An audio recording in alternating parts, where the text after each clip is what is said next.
heartstrings, you know? Oh yeah.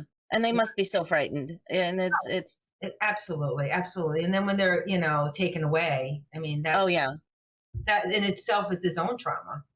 That is its own trauma. That Yeah, was, no matter what I went through, I was always terrified I would be taken away or I would be locked up somewhere. That was always my right, fear. right, And it was just it was a block to my own healing. right. And with that, I guess we kick off the show. So everyone, welcome, welcome. Hello. Happy New Year. Welcome to W.I.L.D, the podcast. I'm Diana Kouprina, author of Borderline, a poetic memoir. And I'm joined today with Lisa Zarcone, who is a national ambassador for NAASCA, child abuse survivor, fierce advocate, public keynote speaker, radio personality, and award-winning author, who is a voice for the voiceless. Through her writing, speaking, advocacy, she continues to transform pain into purpose. She is the author of Unspoken Truth, a memoir, and the Book of Joanne, and is currently in the process of writing her next book, Reflections of a Healing Journey. Sorry, I couldn't say that right, but Reflections of a Healing Journey, and I can't wait to dive into that. So without further ado, Lisa, welcome to the show. Welcome back. Thank I'm you. so excited to have this conversation, and I know we already kind of kicked it off while we were doing our sound check, and I want to dive into that and bring that to the forefront of the conversation. So you have this position, you're a CASA. What does that mean? How did you get into it? And let's kick it from there. Okay. Well, first of all, Diana, thank you for having me back. I'm so glad to be back. It's great to see you, and the CASA advocate, as we were talking, that's just a whole nother journey for me. So a CASA advocate is a court appointed special advocate for children in the judicial system. So I become, a voice for the child. So the voice for the voiceless is something that I've always carried with me for all the work that I do. And now it's gone on over into this new position, which, it's a very hard position to be in because as an abuse survivor, it's hard to always remain neutral. And I have to remind myself, that it's what is happening, what do I need to do, what's in the best interest of the child, and, try to remain focused. And of course, always have that respect for everybody in the process because we're all, they're doing what we need to do and having respect for the families because there's a lot of heartache, a lot of tragedies that happen and a lot of difficulties. So it really puts you in an interesting position. But what I do love about this position is that, I get to speak with the judge. I get to share my Mm-hmm. points and, my views and perspectives of what I see happening and what I think, should happen moving forward. And what does the child need and what does the child want? And those are always the first steps. And always, my first goal is what is the best interest of the child. So it's really a cool position to have, but a very difficult one at the same time. And the children, I mean, when you meet with them, they must be so frightened too. How do you make that connection and establishment of trust so they can disclose information to you? Yes, I mean that always takes time because children are very very perceptive of everything that's going on around them, and they're very thoughtful in what they say because they're always scared and worried and yes, terrified. They're pulled from a home, they're scared, they don't know what's going to happen next. And for me, as a mom and a grandmother, I think I just have that natural quality of just trying to get to the child on their level. Just where are they at? Meet them where they're at, and just try to bring them as much comfort as possible, and make it not that it's going to be fun, but just give a fun type of an attitude so it makes the child feel safe.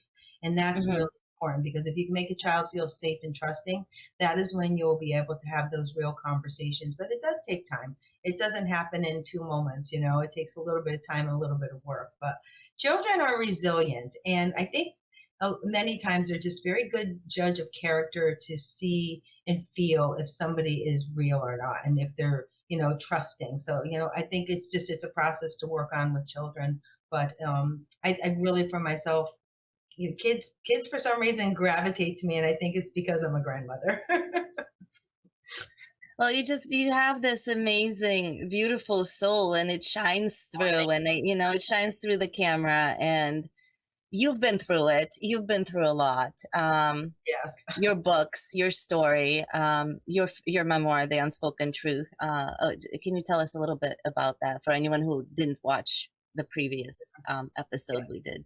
The Unspoken Truth. So that is my personal story, the memoir of my life growing up as a young child going through abuse. And the abuse came, unfortunately at the hands of my own mother, who was suffering with mental illness.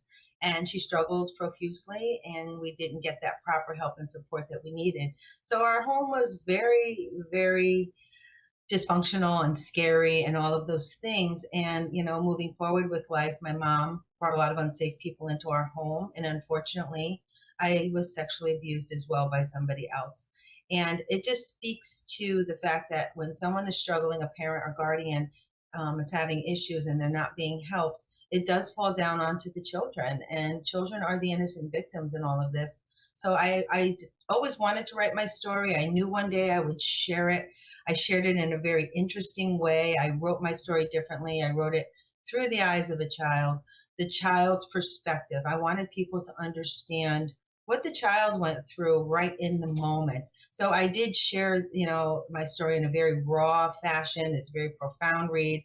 Trigger warning. I tell everybody trigger warning when you read my story because it's not an easy read. I Mm-hmm. mean, it's not an adult looking back, reflecting. This is like bam in your face, right in the moment of what's happening.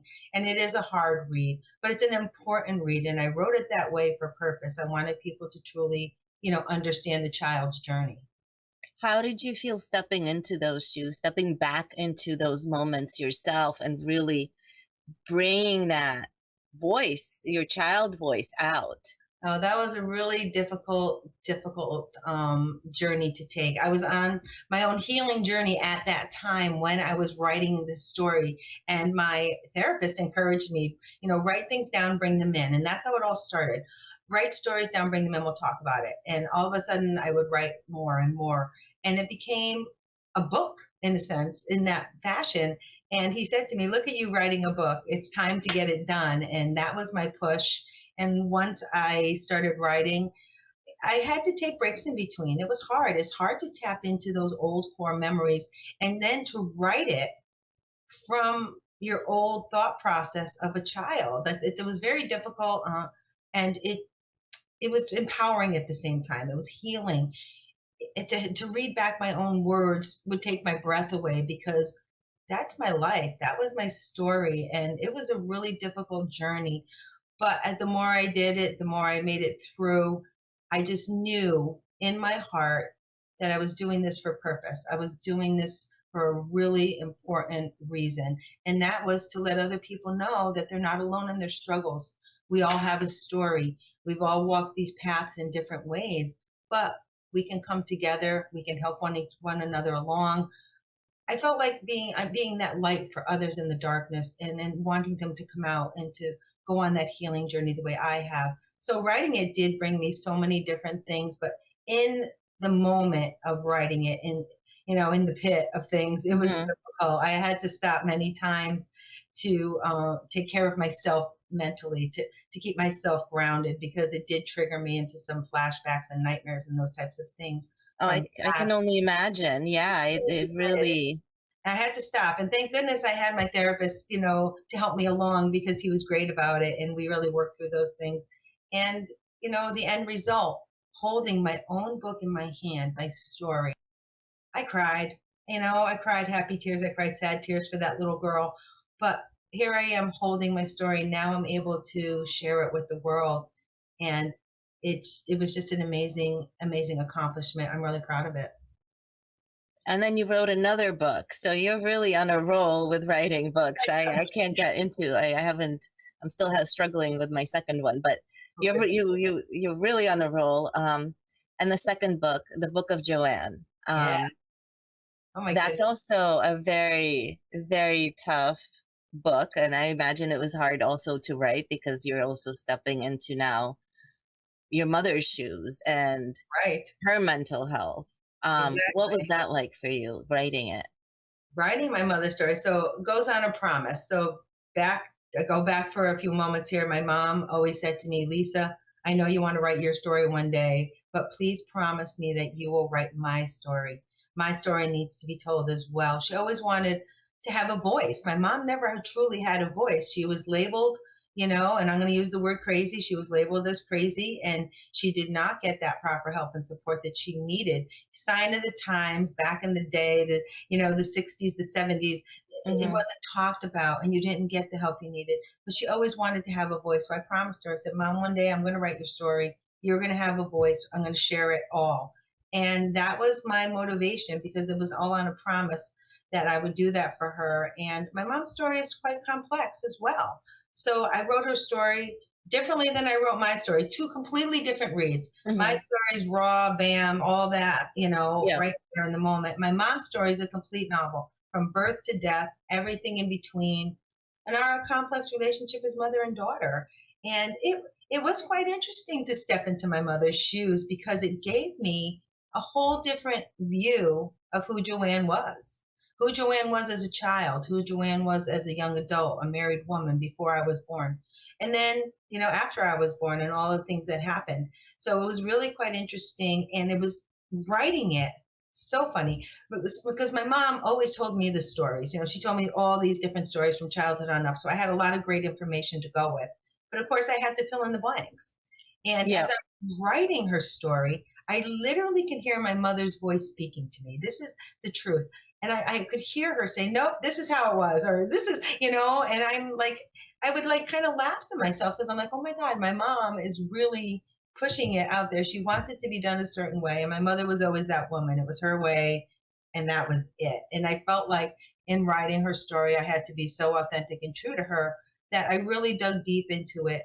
And I learned a lot about my mother, many new angles of, how she was in why she was, why she was having the issues she was having, and her childhood. She had a rough childhood as well. And it all came together, and it was wonderful to see Joanne come to light. It was amazing to give my mom a voice, the voice that she always wanted and needed.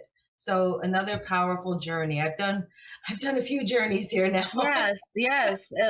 But I feel like they're also connected in your healing journey, right? How do you see it? How did you feel after you finished the book of Joanne? Did you feel like your healing propelled further, or? Definitely. It took me, so, as we'll talk about the healing journey and the different levels and how it comes.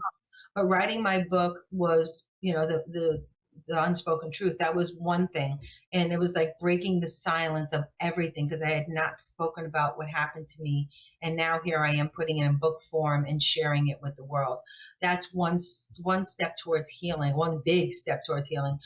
And then writing my mother's story just gave me a whole nother level, because I was able to tap into my mom, because like I was always on fight or flight mode with my mother. I was always on the defense with my mom because of all the years of the abuse. Loved my mother profusely, stood by her. I was her advocate, all those things, but I was always in that mode. So stepping back, writing her story gave me just a whole new view of her and the beautiful side of my mom, the good parts of my mother. It wasn't all just the bad and the ugly. I got to tap into the goodness. And that really was a beautiful gift that I received in writing her book, because it just gave me, a sense of healing and sense of love and all those things that I always wanted my mom just to be my mom. And that was never the case. But in writing her story, I did get a piece of that, and that I am grateful for. That's beautiful. And now you're working on your third book. Yes.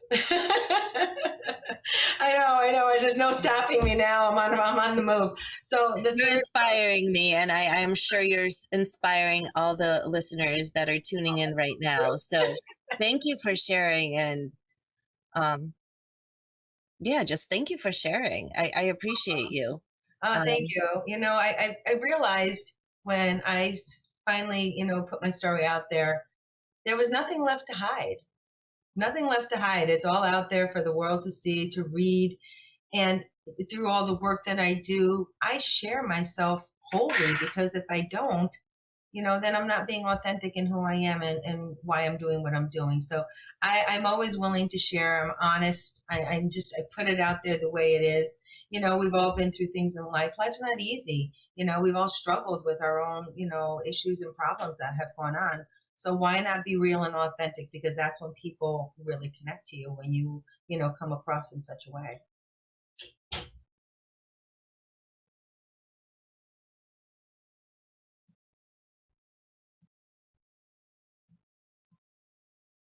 What else should I share here on this? I can talk a little bit more about the healing, since we're kind of in a moment with all of that. The healing journey is an amazing journey. It's a messy journey, but it's one that's so important that we all need to share and work on.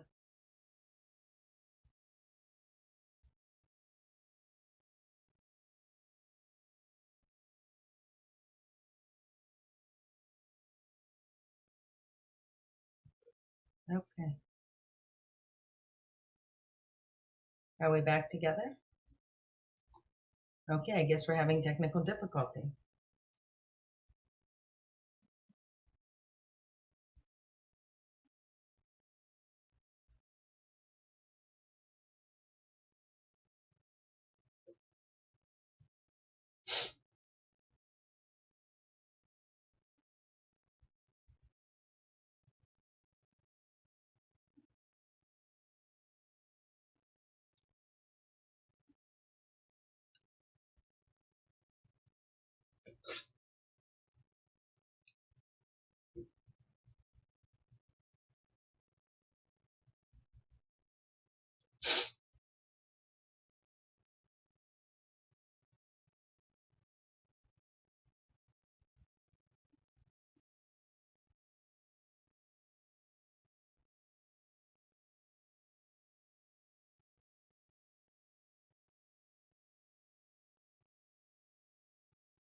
I guess they're working on it. We'll get this figured out.